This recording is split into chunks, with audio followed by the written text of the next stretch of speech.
যথেষ্ট পরিমাণ সাহায্য সহযোগিতা করতেছেন এবং সামনেও করবে বলে আশা দিচ্ছেন, এবং উনি এই কাজে উনি সহযোগিতা আমাদেরকে করেছেন।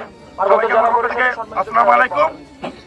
আজকের উপস্থিত খাগড়াছড়ি সম্মানিত জেলা পরিষদ চেয়ারম্যান, আজকের উপস্থিত আমার সহযোগিতা ভাইরা, বৈষম্য বিরোধী ছাত্র আন্দোলনের পক্ষ থেকে আপনাদের জন্য ছোট্ট আকারে একটি উপহার।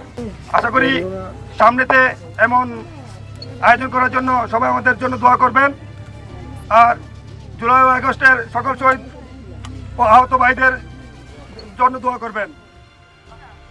জুলাইয়ের গণ অভ্যুত্থানে যাদের সন্তান আহত এবং নিহত হয়েছে, ওনাদের প্রতি আমার একটা রিকোয়েস্ট থাকবে, আপনাদের পাশে আমি সব সময় থাকবো, বৈষম্য বিরোধী ছাত্ররাও থাকবে, সব সময় আপনারা আমাদেরকে পাশে পাবেন। ধন্যবাদ, ভালো থাকবেন। একটা আন্দোলনের মাধ্যমে আজকে ছাত্র জনতা একটি ফ্যাসিস্ট মুক্ত দেশ তৈরি করেছে। এই দেশে এখন মানুষ স্বাধীনভাবে কথা বলতে শুরু করেছে অলরেডি। সেখানেও কিন্তু নানাভাবে ষড়যন্ত্র চলছে। দেশে আরেকটি দল নানাভাবে দেশের মানুষকে হয়রানি করছে।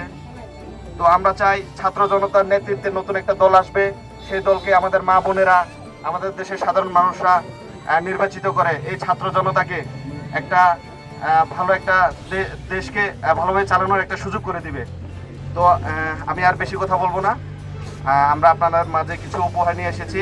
এই উপহারের জন্য যথেষ্ট পরিমাণে পরিশ্রম করেছেন আমাদের মাহবুল আলম ভাই এবং আমাদের চেয়ারম্যান মহোদয়। ধন্যবাদ।